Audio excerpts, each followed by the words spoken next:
Good morning, guys. Today we are going to discussing about an important topic for intermediate classes. As you are seeing, this topic is related to synthesis. Synthesis means संश्लेषण. Synthesis means संश्लेषण. Here we are going to learning about to add to simple sentences. To add simple sentences.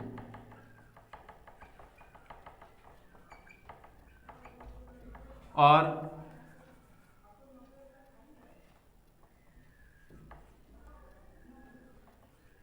simple sentences, two or more simple sentences into one simple sentence. into one simple sentence. सबसे पहले देखते हैं यहाँ पे synthesis. Synthesis का मतलब क्या है, अर्थात सिंथेसिस का हिंदी होता है संश्लेषण. इसका एकदम बेसिकली अर्थ देखें तो संश्लेषण का मतलब होता है जोड़ना. क्या होता है? जोड़ना. तो यहाँ पर हम सीखने जा रहे हैं किस तरीके से हम दो या दो से अधिक सिंपल सेंटेंसेस को जोड़कर एक सिंपल सेंटेंस बनाते हैं. ठीक, तो सिंपल सेंटेंस बनाने के लिए यहाँ पे कई सारे रूल्स दिए गए हैं. जैसे सपोज पहला रूल दिया गया है मेरा by using an participle. By using an participle अर्थात एक पार्टिसिपल का यूज करके किस तरीके से हम दो सेंटेंसेज को जोड़ते हैं. उसके बाद आपका अगला रूल दिया गया है infinitive. By using an infinitive. As all you know, infinitive is called to plus main verb की first form is called infinitive. Suppose कहीं लिखा है go. Actually I don't write verb with to, but infinitive means in a sentence when we write, suppose a sentence is written as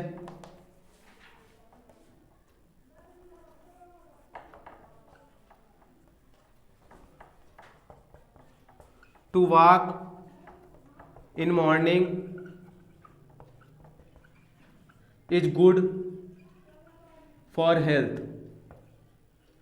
एक sentence यहाँ पे given है, लिखा है, written है, to walk in morning is good for health. मतलब प्रातःकाल सुबह टहलना इज गुड, अच्छा है, फॉर हेल्थ, स्वास्थ्य के लिए. प्रातःकाल सुबह टहलना स्वास्थ्य के लिए अच्छा है. टू प्लस मेन वर्ब की फर्स्ट फॉर्म इज कॉल्ड आपका इन्फिनेटिव. फिर उसके बाद अगला रूल देखते हैं nominative absolute. Nominative absolute. Nominative absolute का मतलब होता है स्वतंत्र कर्ता. यहाँ पे हम जब दो सिंपल सेंटेंसेस को जोड़ रहे होते हैं तो इसका यूज नॉमिनेटिव एब्सोल्यूट का यूज भी वहाँ पर हम करते हैं. फिर उसके बाद अगला रूल आपका है by using a gerund or noun. तो जिस तरीके से ऊपर वाले रूल्स भी हैं उसी तरीके से ये भी किसी एक जीरंड या नाउन का प्रयोग करके भी हम दो सिंपल सेंटेंसेस, दो या दो से अधिक सिंपल सेंटेंसेस को जोड़ते हैं. उसी तरीके से phrase in apposition. Phrase in apposition का मतलब सपोज कोई नाउन लिखा है और उसी के इक्विवेलेंट कोई फ्रेज दिया गया. जैसे सपोज देखते हैं अकबर द ग्रेट किंग. मतलब अकबर के लिए क्या क्या आ गया कि द ग्रेट किंग. तो अकबर के लिए जो फ्रेज यूज किया गया है वो क्या है? The great king. Akbar the great king. तो एक तरीके से देखा जाए तो ये क्या है? अकबर के लिए एक एडजेक्टिव का फ्रेज, एडजेक्टिव फ्रेज है. मतलब अकबर के फ्रेज इन एपोजिशन, मतलब जो अकबर हैं उनके बारे में बता रहा है. तो एज इक्विवेलेंट किसके है? अकबर के. तो इसको बोलते हैं फ्रेज इन एपोजिशन. एपोजिशन का मतलब वही होता है बगल में रखना, एपोजिशन. ठीक, इसीलिए अकबर के बगल में क्या लिखा गया? The great king. तो इसका मतलब क्या है? अकबर द ग्रेट किंग, जो कि एक महान राजा थे. तो इस रूल का भी यूज हम दो सिंपल सेंटेंसेज या दो से अधिक सिंपल सेंटेंसेज को जोड़ने के लिए करते हैं. उसके बाद आता है एडवर्ब या एडवर्बियल फ्रेज. तो adverb as all you know, adverb क्या होता है? Adverb is a word which modifies. Adverb is a word which modifies a verb or itself adverb. ठीक, मतलब एडवर्ब क्या होता है? जो किसी वर्ब या स्वयं एडवर्ब की विशेषता बताता है. यहाँ तक adverb is called biggest part of speech. Adverb is called biggest part of speech. तो यहाँ पे एडवर्ब के बारे में. फिर आगे दिया bye using an adjective. Bye using an adjective. तो कभी कभी क्या होता है, दो सिंपल सेंटेंसेस दिए होंगे या दो से अधिक सिंपल सेंटेंसेस दिए होंगे, ठीक। तो उसमें होता क्या है कि कोई एक सेंटेंस दिया होगा, उसके आगे वाले सेंटेंस में उसी सेंटेंस का कोई एडजेक्टिव दिया होगा। जैसे लिखा है Ram is a good boy या राम इज अ टीचर, ठीक। तो यहाँ पे टीचर उसके लिए क्या है, एडजेक्टिव है। और आगे वाले सेंटेंस में लिखा है his father name is Mahesh, suppose कुछ भी नाम हो सकता है, ठीक। तो राम ए टीचर, ठीक, उस मतलब उसको जोड़ के इस तरीके से लिख सकते हैं। जैसे यहाँ पे देखते हैं अभी,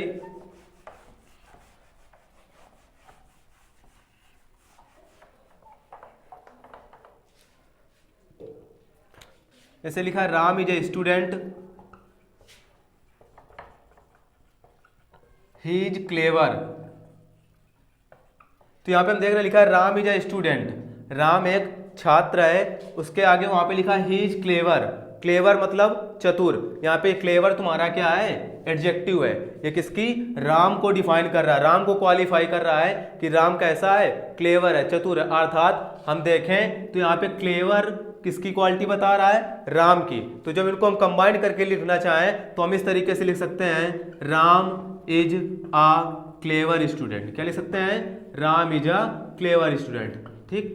तो in this way we can add 2 or 2 more simple sentences into one simple sentence by these rules as following here, ठीक।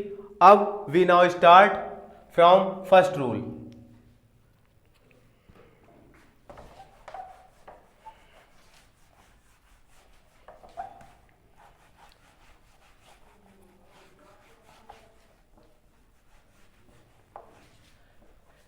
Here is your first rule, क्या है, by using participle, by using participle. तो सबसे पहले हमें जानना होगा participle होता क्या है, ठीक। पार्टिसिपल कितने प्रकार के होते हैं, how many kinds of participle, ठीक। इस तरीके से इन सब चीज़ों को जानना होगा।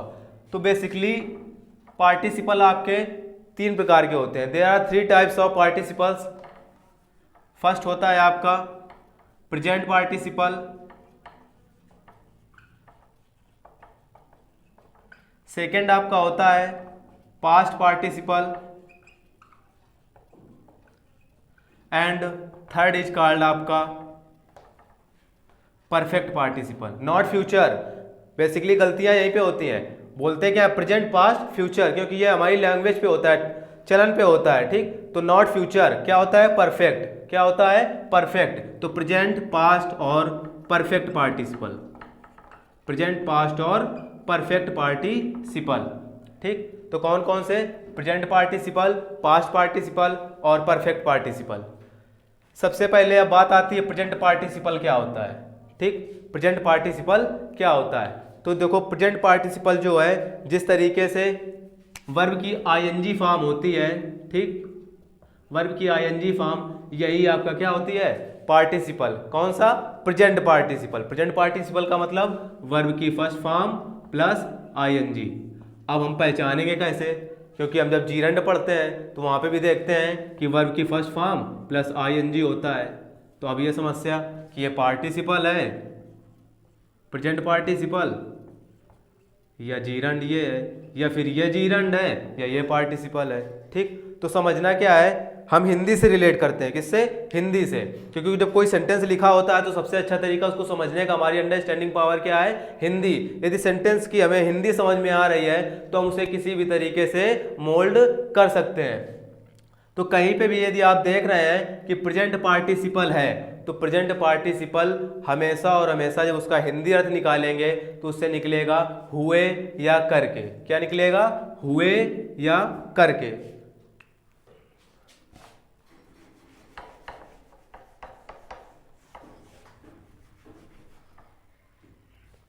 वर्ब की first form plus ING, suppose लिखा है गोइंग, ठीक। तो हिंदी अर्थ जब प्रेजेंट पार्टिसिपल की निकालेंगे क्या निकलेगा, हुए या फिर करके, ठीक। और in part of speech it behaves like an adjective. In part of speech it behaves like an adjective. तो जो आपका प्रेजेंट पार्टिसिपल है वो एक एडजेक्टिव के तरीके वर्क करता है। किसी भी सेंटेंस में किसके तरीके वर्क करेगा? एक एडजेक्टिव के तरीके। बात करते हैं जीरंड की, तो जीरंड में क्या होता है? जब इसका हिंदी अर्थ निकालते हैं तो हिंदी अर्थ में निकलता है ना नी ने। क्या निकलता है? ना नी ने। तो हमें यहाँ पे जीरंड पे अभी ज़्यादा फोकस नहीं करना है, क्योंकि now we are discussing about only और ओनली पार्टिसिपल। ठीक, वो भी कौन सा? Present participle. ठीक, तो इसका हिंदी अर्थ निकालने पे क्या निकलता है? ना नी ने। और किस पार्ट ऑफ स्पीच की तरह बिहेव करता है ये? नाउन। जो जीरंड हमारा होता है वो किस तरीके से बिहेव करता है? Only as noun. किसके तरीके से? नाउन के तरीके से। अब देखते हैं प्रेजेंट पार्टिसिपल। तो प्रेजेंट पार्टिसिपल में हमने क्या सीखा कि प्रेजेंट पार्टिसिपल में क्या होता है? वर्ब की फर्स्ट फॉर्म प्लस आईएनजी, और इसका हिंदी अर्थ निकालने में हुए या करके आता है। ठीक, तो प्रेजेंट पार्टिसिपल पहचानने के लिए यदि कोई सेंटेंस लिखा है तो हम कैसे पहचानेंगे कि वर्ब की फर्स्ट फॉर्म प्लस आईएनजी लिखा हो या फिर जो प्रेजेंट पार्टिसिपल हो उसका हिंदी अर्थ निकालने पे हुए या करके निकल रहा हो। अब यहाँ पे हम पढ़ क्या रहे हैं? प्रेजेंट पार्टिसिपल का यूज कहाँ पे करने जा रहे हैं ये देखेंगे। तो हम प्रेजेंट पार्टिसिपल का यूज कहाँ पे करने जा रहे हैं? सिंपल सेंटेंसेज को जोड़ने में। किसको? सिंपल सेंटेंसेज को जोड़ने में। तो अब हमें यह सीखना होगा कि सिंपल सेंटेंस तो कई प्रकार के होते हैं। ठीक, एक या एक से अधिक या दो से अधिक सिंपल सेंटेंसेज को जोड़ने के लिए हम प्रेजेंट पार्टिसिपल का यूज करने जा रहे हैं। लेकिन किस प्रकार के सेंटेंस, उसकी क्या क्वालिटीज होनी चाहिए कि उसमें हम प्रेजेंट पार्टिसिपल ही अप्लाई करेंगे? किस प्रकार की क्वालिटी होनी है कि उसमें हम पास्ट पार्टिसिपल अप्लाई करेंगे? किस प्रकार की सेंटेंस में क्वालिटी होनी चाहिए कि हम उसमें परफेक्ट पार्टिसिपल अप्लाई करेंगे? तो होता क्या है, जब दो sentence two or more than two, जब टू, यहाँ पे हम दो सेंटेंस लेकर चलते हैं, उसको समझते हैं कि सपोज दो सेंटेंस जब इस तरीके से दिए गए हों कि उनके क्या सब्जेक्ट सेम हो। कैसे? सब्जेक्ट सेम हो, मतलब जो दो सेंटेंस दिए हों उनके सब्जेक्ट सेम हो। क्या हो? उनके सब्जेक्ट सेम हो। जैसे सेंटेंस तुम्हारा लिखा है आई रीच्ड होम। क्या लिखा है? I reached home. अगला सेंटेंस लिखा है I took off my clothes. I took off my clothes. यहाँ पे हम देख सकते हैं हमारे पास दो सिंपल सेंटेंसेस दिए गए हैं। सिंपल सेंटेंस होता क्या है? सिंपल सेंटेंस मतलब उसमें एक सब्जेक्ट और एक फाइनाइट वर्ब होनी चाहिए। जिस सेंटेंस में एक सब्जेक्ट एक फाइनाइट वर्ब है तो वो क्या कहलाता है? सिंपल सेंटेंस कहलाता है। क्या कहलाता है? सिंपल सेंटेंस कहलाता है। कुल मिला के ये समझना है कि यदि एक फाइनाइट वर्ब है तो उसमें एक सब्जेक्ट होगा और वो क्या होगा? Simple sentence. ठीक, मतलब यहाँ पे हमारे पास दो सेंटेंस दिए गए हैं तो दोनों सेंटेंस में एक एक फाइनाइट वर्ब, तो हमारे पास कितनी फाइनाइट वर्ब हो गई? दो फाइनाइट वर्ब। अब बात आती है फाइनाइट वर्ब क्या होती है। तो फाइनाइट वर्ब क्या होती है? जो वर्ब, फाइनाइट वर्ब क्या होती है? जो वर्ब अपने पर्सन और नंबर के अकॉर्डिंग आती है। किसके अकॉर्डिंग? पर्सन एंड नंबर के अकॉर्डिंग आती है। नंबर के अकॉर्डिंग वो आपकी क्या कहलाती है? फाइनाइट वर्ब कहलाती है। क्या कहलाती है? Finite verb. तो एक सिंपल सेंटेंस में एक फाइनाइट वर्ब होगी। ठीक, उसके बाद जो दूसरा सिंपल सेंटेंस दिया उसमें भी एक फाइनाइट वर्ब है। अब दोनों को कंबाइन करके हमें बनाना क्या है? एक सिंपल सेंटेंस। तो हमें ये समझना है कि एक सेंटेंस ये दिया गया है और एक सेंटेंस ये दिया गया है, तो इन दोनों सिंपल सेंटेंसेज को जोड़कर एक सिंपल सेंटेंस बनाना है। तो इसका मतलब ये है कि जो एक इसकी फाइनाइट वर्ब है और जो एक इसकी फाइनाइट वर्ब है, इन दोनों को मिला के हमें एक फाइनाइट वर्ब ही रखना है सेंटेंस में। जो हमारा एक सिंपल सेंटेंस बनेगा जाके, तो उसमें क्या ध्यान रखना होगा कि सिंपल सेंटेंस जो बनेगा उसमें केवल एक फाइनाइट वर्ब होगी, क्योंकि दोनों को जोड़कर हम एक करने जा रहे हैं। और एक किसकी सहायता से करने जा रहे हैं? प्रेजेंट पार्टिसिपल की सहायता से। किससे? प्रेजेंट पार्टिसिपल की सहायता से। अब प्रेजेंट पार्टिसिपल यूज कहाँ पे होता है ये सुनेंगे। तो प्रेजेंट पार्टिसिपल सबसे पहले हमें ध्यान रखना होगा कि प्रेजेंट पार्टिसिपल का यूज उन सिंपल सेंटेंसेज में करेंगे जिनके सब्जेक्ट सेम हो। सबसे बड़ी बात, जिनके सब्जेक्ट सेम हो। देखते हैं यहाँ पे, ये हमारा एग्जाम्पल है, आई रीच्ड होम, मैं घर पहुँचा। उसके बाद अगला सेंटेंस इसी में दिया, आई टुक ऑफ माई क्लॉथ्स, मैंने अपने कपड़े उतारे। ठीक, तो आई रीच्ड होम, मैं घर पहुँचा, आई टुक ऑफ माई क्लॉथ्स, मैंने अपने कपड़े उतारे। तो देखेंगे यहाँ पे कि दोनों को सब्जेक्ट क्या है, सेम है, इसका भी सब्जेक्ट आई और इसका भी सब्जेक्ट आई। ठीक, एक चीज हो गई। दूसरी चीज क्या होगी कि यहाँ पे जो कार्य हो रहे हैं, मैं घर पहुंचा, आई टुक ऑफ माई क्लास, और मैंने अपने कपड़े उतारे। तो यहाँ पे ये देखना होता है जो कार्य हो रहा है सिंपल सेंटेंसेज में, उनके बीच ज़्यादा समयांतराल नहीं होना चाहिए, उनके बीच ज़्यादा समयांतराल नहीं होना चाहिए। मतलब मैं घर पहुंचा और मैंने कपड़े उतारे, तो जैसे घर पहुंचेंगे उसके बाद फ्रेश होके कपड़े उतार, मतलब कपड़े उतारेंगे, फ्रेश होते हैं, नॉर्मली लोग यही करते हैं। ठीक, तो इनके बीच जो दोनों कार्य हो रहा है सिंपल सेंटेंसेज में, इनके बीच ज़्यादा टाइम का डिफरेंस नहीं होना चाहिए। तो ये दो चीज़ें दिख रही हैं किसी दो दिए गए सिंपल सेंटेंसेज में, तो हमें समझ जाना है कि वहाँ पे हम किसका यूज करेंगे, प्रेजेंट पार्टिसिपल का। किसका यूज करेंगे, प्रेजेंट पार्टिसिपल का। ठीक, अब देखो टाइम डिफरेंस कैसे देखते हैं। लिखा आई रीच्ड होम, मैं घर पहुँचा, आई टुक ऑफ माई क्लॉथ्स, मैंने अपने कपड़े उतारे। Suppose you are an employment, ठीक, ऑफिशियल वर्कर हैं। ठीक, तो आप जब अपनी ऑफिस से घर के लिए निकलते हैं तो सीधे सबसे पहले जाकर जो क्लॉथ्स होते हैं उनको टुक ऑफ करते हैं, उतारते हैं। ठीक, उसके बाद फ्रेश होते हैं, उसके बाद रिलैक्स होकर बैठते हैं। तो मतलब उनके बीच घर पहुंचने और कपड़े उतारने के बीच टाइम डिफरेंस नहीं होता है। ठीक, तो ये समझना है हमें कि सेंटेंस के सब्जेक्ट सेम होने चाहिए और उन दोनों के बीच जो कार्य हो रहा है दोनों सिंपल सेंटेंसेज में, उनमें टाइम डिफरेंस नहीं होना चाहिए। तो यहाँ पे हम डिस्कस कर चुके कि दोनों सेंटेंस के सब्जेक्ट भी सेम है और दोनों वर्ब्स के बीच टाइम डिफरेंस भी नहीं है। जब टाइम डिफरेंस नहीं है तो हम किसका यूज करेंगे, पार्टिसिपल का। किसका, प्रेजेंट पार्टिसिपल का। अब हमें यह देखना होगा कि दोनों सेंटेंस लिखे हैं, हम पार्टिसिपल किसको बनाएं।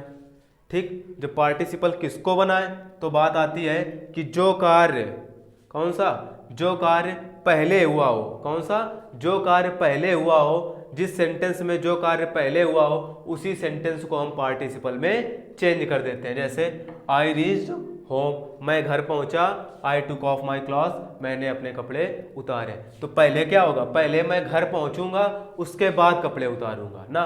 तो ये ना कि ये पहले कपड़े उतार के बाद में घर जाएंगे, इस तरीके से तो कोई नहीं करता होगा भाई।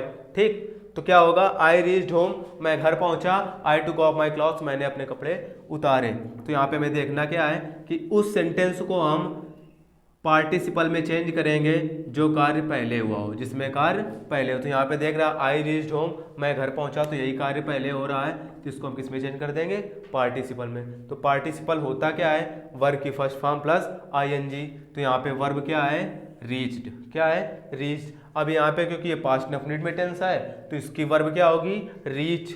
ठीक, क्या होगी, रीच। और जब हम रीच में क्या जोड़ेंगे, आईएनजी, क्या बनेगा, रीचिंग। तो यहाँ पे क्या हो जाएगा, रीचिंग, रीचिंग होम, क्या बनेगा, रीचिंग होम। उसके बाद कॉमा का प्रयोग करते हैं और जो बाद वाला सेंटेंस होता है उसी को उसी तरीके से लिख दिया जाता है। तो reaching home, I took off my clothes, क्या बन गया, reaching home, I took off my clothes, घर पहुंचकर। अब अर्थ क्या निकलना है, रीचिंग होम, घर पहुंचकर। अभी देखो हमने क्या बताया था, प्रेजेंट पार्टिसिपल की जब हिंदी निकालते हैं तो अर्थ निकलता है हुए या करके। तो यहाँ पे देखो क्या निकला, करके। ठीक, कर, घर पहुंच कर। आई टुक ऑफ माई क्लॉथ, मैंने अपने कपड़े उतारे। तो अब यहाँ पे हम देख रहे हैं कि अभी तक जो हमारे पास दो सिंपल सेंटेंस थे वो बनकर एक सिंपल सेंटेंस हो गया। एक सिंपल सेंटेंस क्यों, क्योंकि हमें यहाँ पे केवल एक ही फाइनाइट वर्ब देखने को मिल रही है। ठीक, तो जितनी फाइनाइट वर्ब होती हैं उतने ही सिंपल सेंटेंस उसमें होते हैं। तो यहाँ पे केवल एक फाइनाइट वर्ब टुक ऑफ दिख रही है, तो मतलब ये सिंपल सेंटेंस एक है। तो यहाँ पे हमने दो सिंपल सेंटेंसेस को आसानी से प्रेजेंट पार्टिसिपल की सहायता से एक सिंपल सेंटेंस बनाया। ठीक, now we see other examples.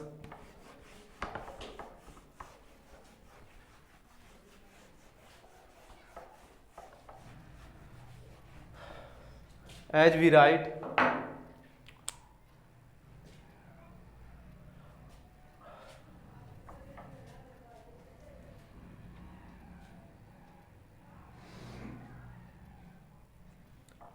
he has, क्या लिखा है, he has failed, he heard the news,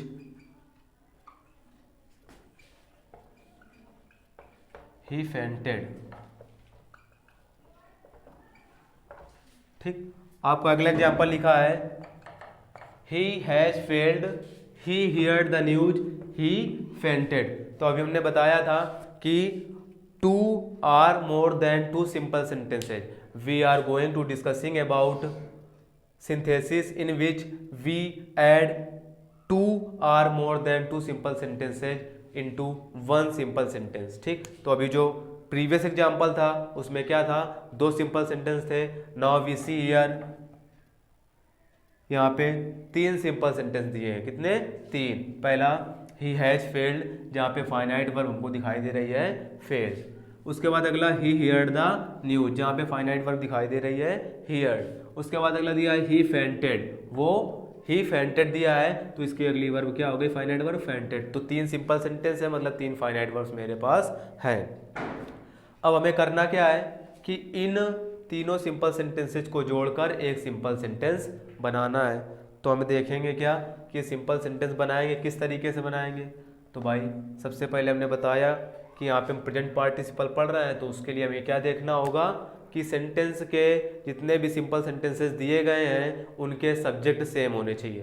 तो हम देख रहे हैं यहाँ पे भी सब्जेक्ट ही है, यहाँ पे भी सब्जेक्ट ही है, और यहाँ पे भी सब्जेक्ट ही है। ठीक, first condition is following year. Now we see again second condition. Second condition क्या थी कि जो वर्क हो रहे हैं उनके बीच टाइम डिफरेंस नहीं होना चाहिए। सेंटेंस की हिंदी निकालते हैं। लिखा है ही हैज फेल्ड, वो असफल हो गया। ही हियर्ड द न्यूज, उसने इस खबर को सुना। ही फेंटेड, और वो मूर्छित हो गया। ठीक, तो मतलब क्या है कि वो असफल हो गया, जब उसने ये खबर सुनी तो वो मूर्छित हो गया। तो इसके बीच हमें नहीं लगता कि कोई टाइम डिफरेंस होगा। Suppose you are preparing for any exam, या you are preparing for something and you will get failure, you will get failure there. ठीक, तुम्हें वहाँ सफलता मिलती है। ठीक, यू गेट फेल्योर देयर, तुम्हें वहाँ सफलता मिलती है। तो जब तुम्हें खबर सुनने को मिलेगी तो अचानक जो तुम्हारा रिएक्शन होगा उसके बीच कोई टाइम डिफरेंस नहीं होगा। जो वहाँ पे रिएक्शन होगा उसके बीच कोई भी टाइम डिफरेंस नहीं होगा। जैसे ही तुम सुनोगे वैसे ही तुम्हारा आउटपुट बाहर आ जाएगा। ठीक, वहाँ पे तुम विचार नहीं करोगे कि पहले विचार करो कि मूर्छित हुआ जाए कि ना हुआ जाए। ठीक, इस तरीके का वहाँ पे कुछ नहीं होता। जो होना होगा तुरंत हो जाएगा सुनने के बाद। अब यहाँ पे हम बनाना शुरू करते हैं। तो हमें करना क्या है, एक सिंपल सेंटेंस बनाना है, मतलब कि एक फाइनाइट वर्ब केवल चाहिए। क्या चाहिए? एक फाइनाइट वर्ब चाहिए।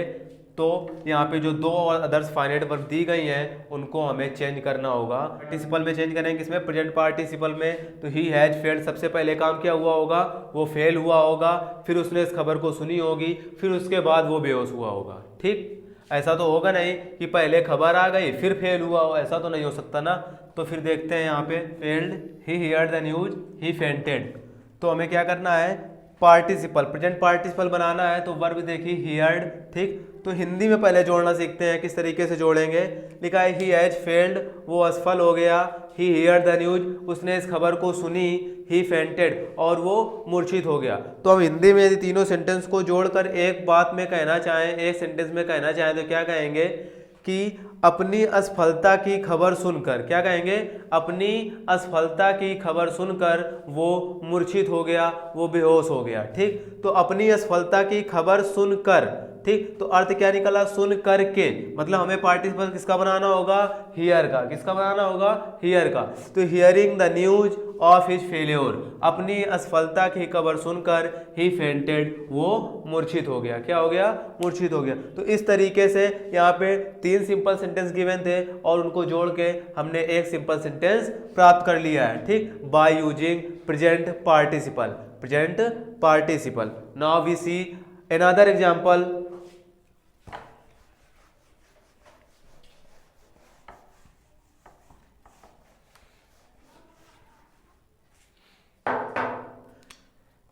अनदर एग्जाम्पल, आपका दूसरा एग्जाम्पल क्या है?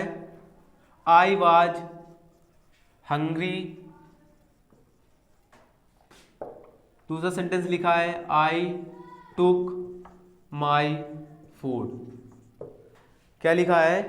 I was hungry, I took my food. तो यहाँ पे दो सिंपल सेंटेंस फिर से दिए गए हैं और दो ही फाइनाइट वर्ब दी गई होंगी। जितने सिंपल सेंटेंस मतलब जितनी फाइनाइट वर्ब्स उतने ही सिंपल सेंटेंस। तो आई वॉज हंग्री, मैं भूखा था, आई टुक माई फूड, मैंने अपना खाना खा लिया। तो क्या लिखेंगे जब इसको प्रेजेंट पार्टिसिपल बनाएंगे तो हमें ये याद रखना होगा कभी भी बी वर्ब क्या आ जाए, बी वर्ब। तो बी वर्ब का मतलब सभी लोग जानते होंगे, इज, एम, आर, वाज और were. Be verb compiles 5 verbs, is, am, are, was, were. कौन कौन सी, is, am, are, was, were. कभी भी इस बी वर्ब का यदि प्रेजेंट पार्टिसिपल बनाना हो तो हम हमेशा बी में आई एन जी जोड़ के बनाते हैं। किसमें, बी में आई एन जी जोड़ के, अर्थात क्या बनेगा, बीइंग। तो कभी भी इज मिल जाए, एम मिल जाए, आर मिल जाए, वाज मिल जाए या वर मिल जाए तो उसका हम पार्टिसिपल बनाने के लिए क्या करेंगे, बी में आई एन जी जोड़ देंगे। तो क्या बन जाएगा, प्रेजेंट पार्टिसिपल। तो क्या बन जाएगा, प्रेजेंट पार्टिसिपल। ठीक, तो वाज की जगह किसका प्रयोग करेंगे, बीइंग। किसका प्रयोग करेंगे, बीइंग। तो फिर से वही बात, दोनों सेंटेंस के सब्जेक्ट सेम है, सीधा सीधा हम प्रेजेंट पार्टिसिपल का यूज करते हैं। वाज है तो हम किसका इसको पार्टिसिपल बनाएंगे तो क्या होगा, बीइंग। क्या होगा, बीइंग। बीइंग हंग्री क्या होगा, being hungry I took my food. भूखा होने के कारण मैंने भोजन खा लिया। Being hungry I took my food. इस तरीके से हम इसको बनाएंगे। कहीं पे भी बी वर्ब मतलब is, am, are, was, were कहीं पे भी मिल जाए, उसका प्रेजेंट पार्टिसिपल बनाना हो तो सीधा और सीधा हम बी में आई एन जी जोड़ देते हैं और वो पार्टिसिपल बन जाती है।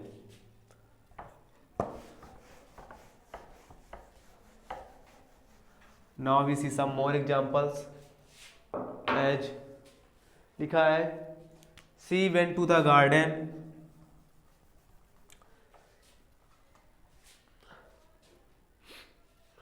इसी तरीके से अगला देखते हैं, tiger was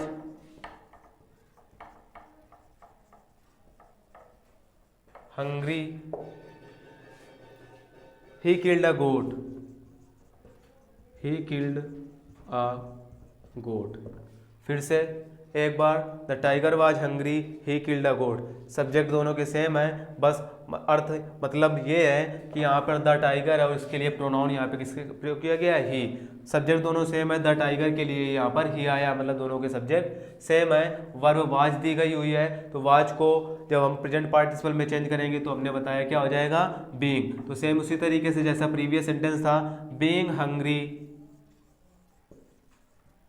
comma the tiger killed a goat. Being hungry the tiger killed a goat. भूखा होने के कारण शेर ने बकरी को मार दिया। तो यहाँ पे ये हो गया किसके, प्रेजेंट पार्टिसिपल के सेंटेंस, किसके, प्रेजेंट पार्टिसिपल के। अब हम देखते हैं पास्ट पार्टिसिपल। क्या देखते हैं, पास्ट पार्टिसिपल। तो देखो पास्ट पार्टिसिपल होता क्या है, पास्ट पार्टिसिपल आपका एक एडजेक्टिव के तरीके वर्क करता है। किसके तरीके, एडजेक्टिव के तरीके। पास्ट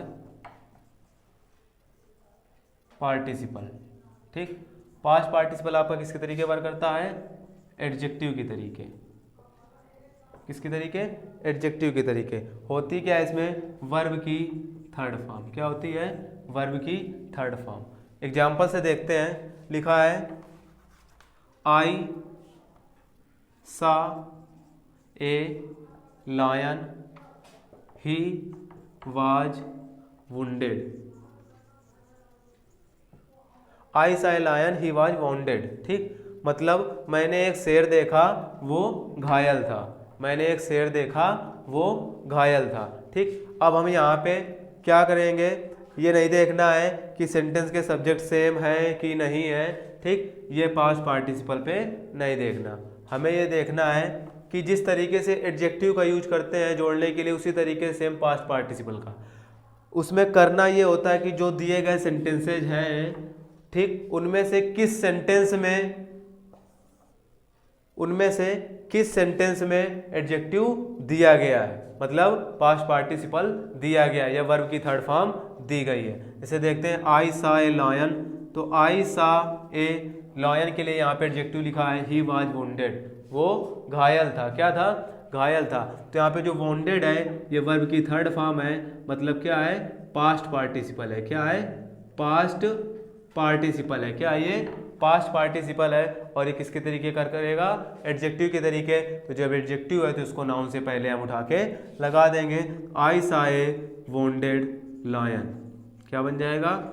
आई सा ए वुंडेड लायन। तो यहाँ पे हम देख रहे हैं कि दो सिंपल सेंटेंस चेंज होकर एक सिंपल सेंटेंस में बदल चुके हैं। आई सा ए लायन, मैंने एक शेर देखा। ही वाज वुंडेड, वो घायल था। कैसा था? वो घायल था। तो आई saw A wounded lion.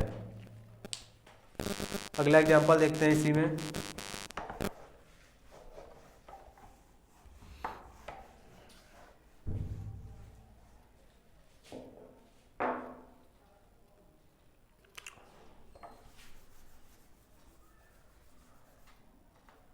I found my pen.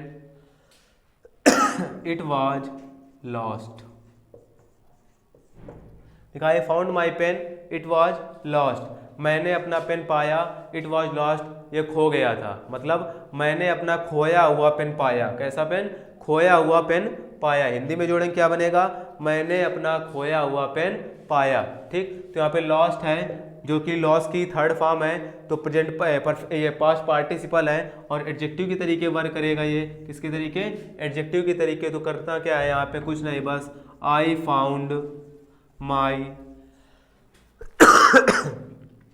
Pen, तो पेन के पहले lost, I found my lost pen. क्या बन जाएगा? I found my lost pen. तो इस तरीके से पास्ट पार्टिसिपल के द्वारा हम दो सिंपल सेंटेंसेस को जोड़ते हैं। जैसे कि यहाँ पे देख रहे हैं कि जो पास्ट पार्टिसिपल होता है, हमें इतना याद रखना है, वर्ब की थर्ड फॉर्म होती है। ठीक, वर्ब की थर्ड फॉर्म होती है और ये एडजेक्टिव के तरीके भी हेल्प करता है। जिस तरीके से एक एडजेक्टिव होता है उसी तरीके से पास्ट पार्टिसिपल भी काम करता है। हमें ये देखना है कि दोनों सेंटेंसेस में किस सेंटेंस में विशेषता बताई गई है, उसके एडजेक्टिव को उठाकर उस जिसकी भी विशेषता बताई गई हो उसके साथ जोड़ देना होता है। जैसे यहाँ पे पेन की विशेषता बताई गई है कि लॉस्ट, कैसा पेन? लॉस्ट पेन, खोया हुआ पेन। तो यहाँ पे जोड़ दिया जाएगा I found my lost pen. इस तरीके से दो सिंपल सेंटेंसेज कन्वर्ट होकर एक सिंपल सेंटेंस में आ जाते हैं। अब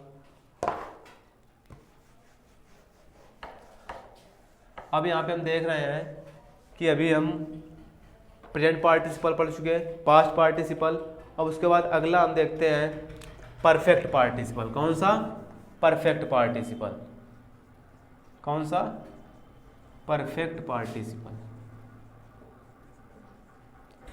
कौन सा देखते हैं? Perfect participle. तो परफेक्ट पार्टिसिपल में फिर से हम क्या देखेंगे कि होता क्या है परफेक्ट पार्टिसिपल? क्या होता है परफेक्ट पार्टिसिपल? होता क्या है? तो परफेक्ट पार्टिसिपल हमेशा हैविंग प्लस वर्ब की थर्ड फॉर्म। क्या होती है? हैविंग प्लस वर्ब की थर्ड फॉर्म। परफेक्ट पार्टिसिपल का यूज उन सिंपल सेंटेंसेज को जोड़ने के लिए किया जाता है जिन सिंपल सेंटेंसेज में जो वर्क डिफरेंस होता है, वो जो टाइम डिफरेंस होता है, जो टाइम डिफरेंस होता है वो हो। जैसे लिखा है टाइम डिफरेंस हो, जैसे लिखा है I went to garden, I plugged flowers. I went to garden, I plugged flowers. मैं बगीचे गया, आई प्लग्ड फ्लावर्स, मैंने फूल तोड़े। ठीक, तो अब इनके बीच टाइम डिफरेंस होगा। ऐसा तो होगा नहीं कि तुम दौड़ते दौड़ते बगीचे जाओ और तुरंत फूल तोड़ो, तुरंत भाग के चले आओ, इस तरीके से नहीं। मतलब वहाँ पे जाएंगे, टहलेंगे, फिर फूल तोड़ेंगे, इस तरीके से। मतलब उनके बीच कोई ना कोई टाइम डिफरेंस होगा। ठीक, तो इस तरीके के सेंटेंसेज को जोड़ने के लिए हम प्रयोग करते हैं किसका? परफेक्ट पार्टिसिपल का। फिर से बात आई परफेक्ट पार्टिसिपल बनाएंगे किसको? तो किसको बनाएंगे? जो कार्य पहले हुआ हो। क्या हो? जो कार्य पहले हुआ हो उसी को क्या बनाएंगे? Perfect participle. तो यहाँ पे पहले क्या होगा? I went to the garden, मैं भाग गया। उसके बाद आई प्लग्ड फ्लावर्स, मैंने फूल तोड़े। क्या होगा? मैंने फूल तोड़े। तो जब I plugged flowers, I went to garden, तो इसको जब परफेक्ट पार्टिसिपल बनाएंगे तो करना क्या होगा? हैविंग, क्या लिखेंगे? हैविंग। उसका हमने बताया वर्ब की थर्ड फॉर्म। क्या बताया? वर्ब की थर्ड फॉर्म। तो यहाँ पे लिखा है वेंट, वेंट की थर्ड फॉर्म क्या हो जाएगी? Gone. Having gone to the garden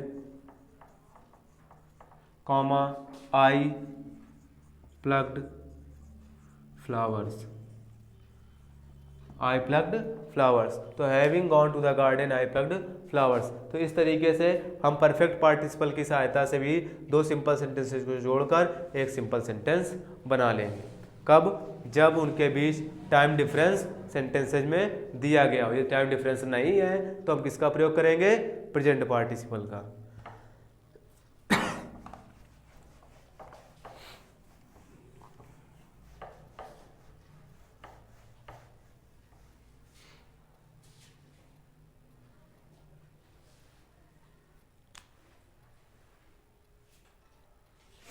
फिर अगला एग्जाम्पल देखते हैं, लिखा है she had completed her written work, she went to market. देखेंगे सेंटेंस क्या लिखा है। सी हैड, सेंटेंस क्या लिखे हैं? She had completed her written work, she had completed her written work, she went to market. मतलब उसने अपना जो लिखित कार्य था, लिखने वाला जो वर्क था, उसको पूरा किया और उसको पूरा करने के बाद सी वेंट टू मार्केट, वो बाजार चली गई। तो ऐसा तो है नहीं कि कॉपी को साथ में ले जाएगी, लिखते लिखते बाजार पहुंच जाएगी। मतलब काम पूरा करेगी, उसके बाद मार्केट के लिए निकलेगी। तो मतलब दोनों के बीच कहीं ना कहीं टाइम डिफरेंस है, और जब टाइम डिफरेंस है तो हमें किसका यूज करना है? परफेक्ट पार्टिसिपल का। अब परफेक्ट पार्टिसिपल का यूज करना है तो किस सेंटेंस को परफेक्ट पार्टिसिपल में चेंज करेंगे? जो जिस सेंटेंस का कार्य पहले हुआ हो। तो पहले क्या होगा? वो अपना वर्क पूरा करेगी, उसके बाद बाजार जाएगी। तो यहाँ पे इसको चेंज करेंगे जब, तो बनेगा हैविंग। वर्ब की थर्ड फॉर्म ऑलरेडी लिखी हुई है क्योंकि ये परफेक्ट पास्ट परफेक्ट का टेंस है, उसमें ऑलरेडी वर्ब की थर्ड फॉर्म यूज होती है। तो having completed her written work, she went to market, she went to market.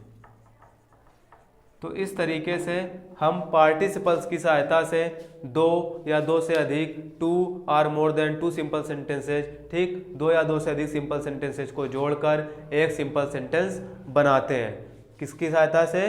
Participle की सहायता से, ठीक। उसके बाद आगे देखते हैं, ये आपका कंप्लीट हो गया पार्टिसिपल, ठीक। कौन कौन सा हमने बताया?